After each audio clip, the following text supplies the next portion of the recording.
Hello and welcome back to Ride 5 here, and today we are starting off our career mode, of course, as I promised in the first impressions video that I did put out earlier today. But before we do get into the video, I do want to give a big thanks to Premier Comms for providing me with a review code that's allowed me to get this video out as soon as possible for you guys. It really is appreciated. But I'm pretty excited to get into the career mode, so without any further ado, let's get into it. It all starts here.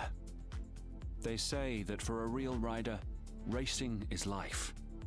Anything before or after is just waiting. Well, it used to be. Truth is, to be a winner on the racetrack, you need to be prepared. The bike has to be perfect. You'll need to trust it, so it had better be ready. This is home. Away from the races. It might be small, but it has all you need to optimize, fine-tune, and set up your bikes. There will be time to think big, to grow. First things first, let's get your hands dirty. So after that little cutscene then, we're into the crib. Of course, that was sort of introducing the little garage that we're in.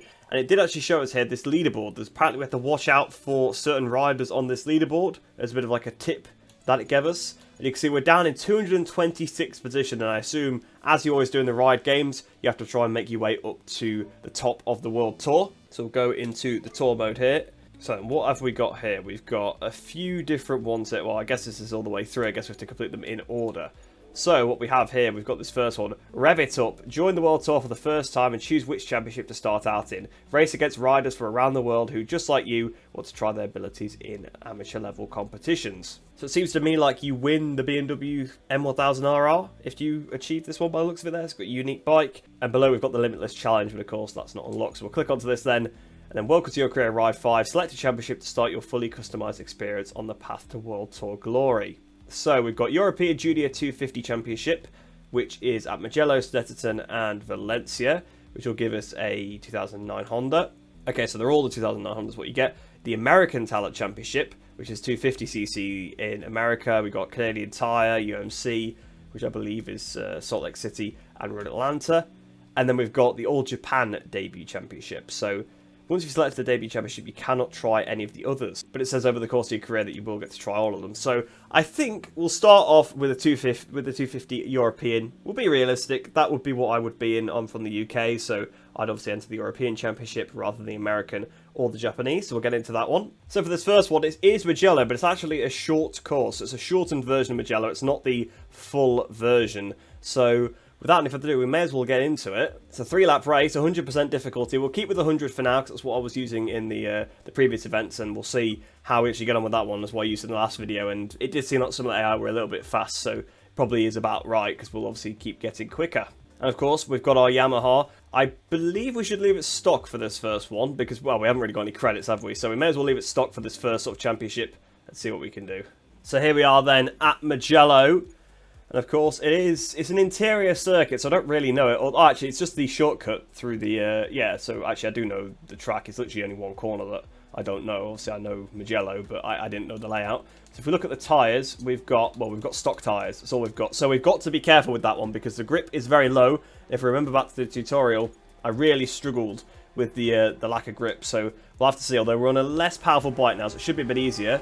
And we're also not at the back, which is also quite helpful. So here we are then, waiting for it to start. 3, 2, 1, ready to start here. Our Ride 5 career. And of course, being on a 2-stroke 250, we need to try and keep in the power band. We've got a good slipstream off the line already. So up into, oh, apparently we need to get up into the top 5, I think, by the looks of it, because that guy's name was Red, which suggests to me that we probably need to beat him. As we go through turn 1, try and get the switch back through San Donato. Because, of course, we do know where the AI are probably going to be strong or weak at this circuit, with it starting off as a track that's on the MotoGP game. We can't know what to expect. I was in the wrong gear there, though. Try and keep the speed up through the corners as much as we can. And, unfortunately, we've been jumped by a Honda out the corner there. It's difficult to gauge the RPM to beat him because there's so many bikes around. They're all so loud. Been pushed to the corner a bit there. That's helped me. I'm trying to keep it right into the top of the RPM just to try and keep the engine going, but actually I probably need to shift a bit earlier. I'm probably leaving it too late. Whoa, it's strange doing that, just cutting across the pit lane, isn't it? But we're being jumped by quite a few riders, so it seems like out of the corners really bad. I don't know if I'm in like the complete wrong gear, because we seem to have suggested gears on, and I'm perhaps just leaving it too long in the red, but I've not ridden that many two-strokes in games before, so I don't really know exactly how to go about them. But usually you want to keep it in the high RPM areas, so I don't know what that's all about. I'm just going to try to keep maybe in lower gears to see what we could do. And that didn't work, did it? Because I ended up not shifting in time. I can't really hear the bike that well, just over the other bike, so I'm just not getting the right RPM. Obviously just shift on the sound and the feel of the bike, but the bike, obviously once you start to feel that it's not pulling along, you've already lost all the time from it. And it is difficult as we go through this weird last call. We have just sent an AI to the Shadow Realm. I do apologise for that one. I tried to go down a gear there because I thought I was in too low of a gear, or too high of a gear, sorry, but it didn't really work.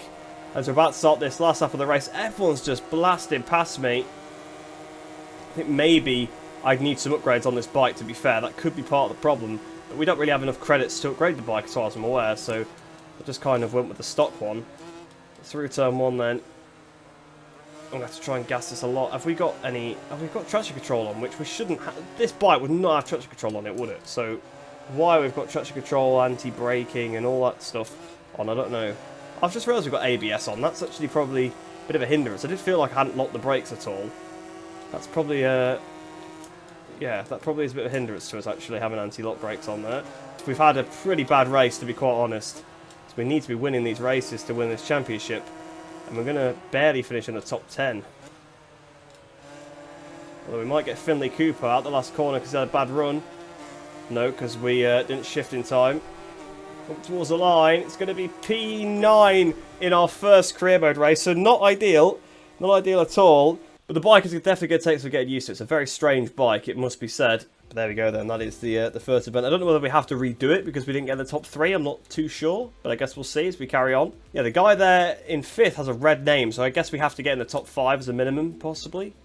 We've got some more credits, so I guess we'll see what happens as we go into the next event. So that 9th place is going to stay there then. We have got to carry on going through the rest of the series, whether we're going to actually fail it by not finishing high enough. But of course we have 0 World Tour points at the minute, which is not ideal. So of course we've got the Snetterton 200, the slightly shorter version of Snetterton. Again, it is another circuit I do know, so that's good. I do know all the tracks on this this calendar, which does help me out. And here we are at Snetterton. Not seen it look so good before, to be quite honest with you, because I've played it in GP Bikes. This is the most I've ever played it, and obviously it doesn't look that graphically impressive in that game. But here we are then on the grid. I assume we're probably in about 10th place on the grid, but just I'm not really sure. Yeah, it looks like we probably are, as the lights are going down. 3, 2, 1, let's go. And hopefully this time, maybe with some of the sort of assists turned off, like the traction control and stuff, we might actually be a little bit better. I'm going to try and capitalise on our start, because we had a good start in the last race and then sort of dropped back. And obviously that was because I wasn't really sure how to get the most out of the bike. Charles Nolan is actually in 4th place and now red, so maybe he's just a rival for us and we've got to beat him, I'm not too sure. Oh, okay, that didn't really go to plan at all, did it? The bike sort of, we got pushed that way a bit. I didn't know which layout we were doing. Well, I should have known, really, but in my head I wasn't paying attention at all, and that's really cost us, that has. Right, we're going to have to do some comeback ride now. At least the track seems like it's probably slightly longer than Mugello. Up the inside we go! Whoa, that was a bit aggressive, but it's probably recovered us a bit from our, I say mistake, but we kind of got hit that way a little bit. It wasn't really my fault particularly, but we got back up into the top 5, so at least we do know there's a corner there where the AI do seem rather weak. Although this is definitely an AI style corner through Coram Curve. Oh, we messed up Murray's pretty badly there, so we lost a bit of a gap to the guys in front of. We've just been passed by Susie Woodward. So there we go. Can we get up the inside? It's turn 1, bit of contact. We just got to be careful that AI don't turn in on you, of course, especially when you've got a lot of brake on, a lot of lean angle. That's where it's dangerous. There's a guy using old school riding style ahead of us. Oh, that AI just cut across me a bit again. So again, we're going to get another terrible run onto the straight. Every time that AI do something stupid, although at least we seem to be a bit more competitive than at Mugello, which is obviously helpful. I've got a penalty as well. I've actually got 0.2 of a second penalty. Murray's this time. We've got a much better run. Our bike just seems slow, though, compared to the others. I mean, again, I'm probably not shifting at the optimal time for this bike, because, again, it's hard to hear your own bike over the others. But into turn 1, this time we're not going to do such a brave pass because we were in front before we got to the corner, although we've been bravely past ourselves, so that's not ideal. We've lost the position once again to Finley Cooper. And up the inside. Oh, no, the bike is snapping. Well, to be honest, I just think our bike might be a bit slower than the AI, even though we've got the same bike as the other guy. Maybe he's got more upgrades, or maybe the AI just have a built-in advantage, because that's a Yamaha put alongside us. So really, there should be no difference in bike specification there. Well, I mean, it could be upgrades, I suppose, but obviously there is a difference in performance to some extent. It seems like it anyway. Maybe it is just me getting the gears wrong, but I just don't think it is. So up towards the line then, it's going to be P5 in this one. So an improvement over Mugello, but still not on the podium. And in fairness, we perhaps could have done a bit better if we didn't have sort of contact with some of those other riders. Yeah, they definitely do have upgrades on compared to us, because look at the PP is different. If we look at Finley Cooper, yeah, Finley Cooper had a better bike than me, so yeah, I think that's our problem. My bike is not upgraded enough, and you can see some of the AI also have slick tyres on. So yeah, we do seem to be a bit of a disadvantage, so maybe we'll have to do this series again if we don't succeed, but I guess we'll have to see how the career mode actually unfolds. But in the championship then, we move up to 7th, so we move ahead of, it's actually Pedro Caval who moves down. Actually, I think we move ahead of him and Finley Cooper, but Finley Cooper also moves ahead of him, so he stays put. Charles Nolan, who I think must be the rival that we've got because his name's in red, is now only 1 point in front of us, so we actually do have a chance at beating him in this championship if we do beat him in the final round at Valencia, which, again, is another circuit I do know pretty well, so hopefully we should be able to make the most of that one. And we've got some more credits now, so that's taken us up to 12,000, so we'll definitely be able to put some bike upgrades on, because clearly the AI have got some that we do not. So then here we are for the final round in the championship. If we look, Susie Woodward is actually the championship leader, so that's probably why she was so fast when she came past us. She's got a massive points advantage over us. I'd imagine it's the normal 25, 20 kind of points scoring system, so clearly we're not going to get that high in the championship. But Charles Nolan, whose name is in red, so I'm assuming is a rival of ours, we have got to try and beat it. I think we need at least 24 points in the championship to actually finish it. I think that's what we actually need to do. So we do need to score some healthy points to this one, although we've got 9 on average so far, so that probably should be absolutely fine for us. So as long as we finish in the top 10, I think we should be fine. So without any further ado, let's head into the final race of this championship at the Valencian, I was going to say Grand Prix, but I guess it's not a Grand Prix. So here we are then, down on the grid. Let's see what we can do for this final race in the championship. So waiting for the lights to go out here, lights out, and away we go. Can we try and end with a podium? Of course, it's going to be difficult against these upgraded bikes, but potentially not impossible. Again, it is another circuit that we do know pretty well, so maybe we could try and take advantage of that as we go down towards turn 1. There's a bike sliding across the circuit. We've been dive by half the field here, and they've all got off the circuit. We're off the circuit as well because of it, because we got pushed off. So we're still in 10th place. We actually haven't gained anything at all. I completely missed my gear shift that I forgot to change gear. Because again, the bikes, it's just so difficult to tell when you need to change gear on a 2-stroke. They sound the same the whole way up the power band to me anyway. Or at least these ones do. I'm not saying that all of them do, but in this game, these do anyway, the bikes that we're currently on. But either way, we're in 8th place currently, so maybe the podium is off the cards. Arthur Nunes Fontana is leading, but there seems to be a bit of a path being spread for us into the Angel Nieto corner, although an AI has just punted another AI, so good job we didn't go for it. And to tell you what, the heavens did open there. The path is open. It was like Moses in the Red Sea. And we've just gone through into P4 as all the AI just bash each other out of the way and leave me plenty of space. We've got to make sure we take the right layout here. I almost went to that left-hander. That AI has just cut the corner, which has been bashed by someone on a Repsol Honda. So we drop back down to 5th place. I'm not taking it too lightly. I'm going to sort of hit him out of the way. Oh, it's actually Charles Nolan. It's our rival, and he's just turned across us and ran himself out of road a bit there as we try and get the run out of the last corner. See, track knowledge helping us out here. We've got a bit of a slipstream. We might as well get up into P2 here. You can tell I'm definitely getting a bit more comfortable with how to ride this bike.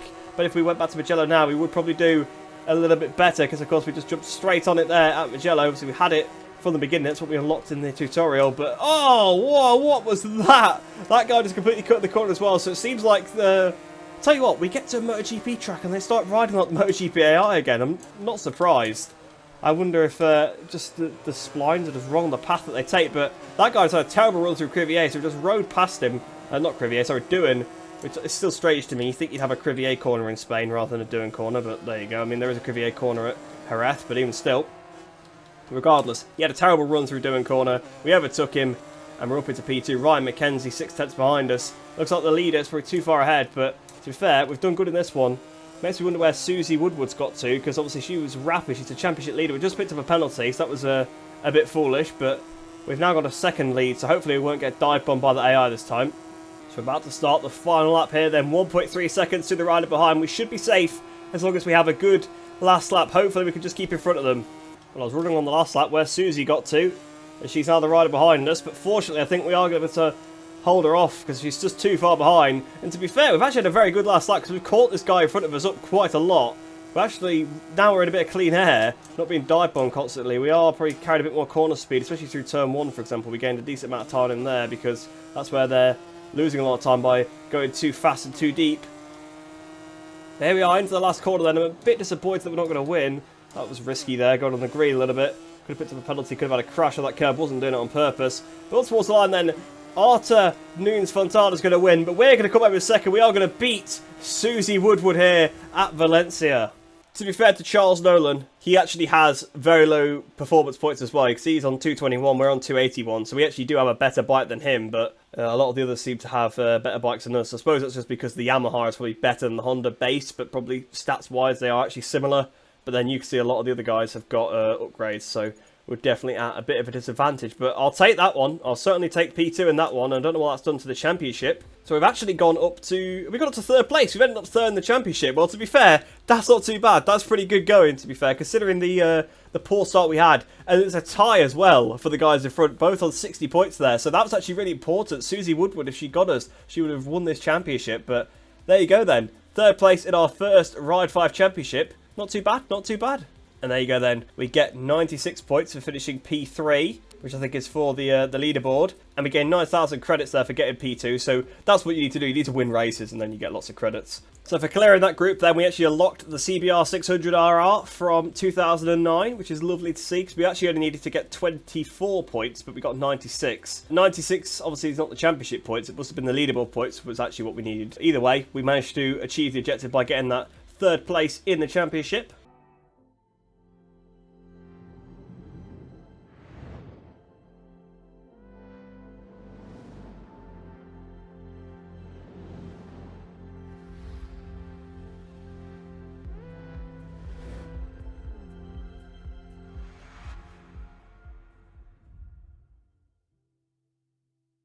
And there we go then, that is the first championship completed, so that's where I am going to end off this episode, guys. So hopefully you did enjoy that one. Apologies that it took me the first couple of races to get going, but in that last race you saw we took advantage of the AI's mistakes, because to be honest, I thought maybe we'd be able to capitalise where they all started running wide at turn 1, but actually we got rammed wide with them as well, so we ended up in 10th place, so we didn't gain anything off the start. Effectively, we did it all just when they ran wide at a couple of other turns, and then we just had decent pace, so I'm actually quite happy with that one. We did come on quite a bit, and it'll be interesting to see what we have to use next. It's a 600 series, so I imagine it is the Honda that we've just unlocked, so I'll probably go through and upgrade that one. It probably was a necessary evil to sort of sacrifice that first championship so that we can keep on top of upgrading the bikes throughout the different championships, because you can see we've got a lot of 600cc sports bikes coming up, so we probably do need to upgrade the CBR much more than we would have needed to upgrade our Yamaha. But hopefully you guys did enjoy that one. If you are new to the channel, please do like the video and subscribe, because there'll be plenty more Ride 5 content coming your way,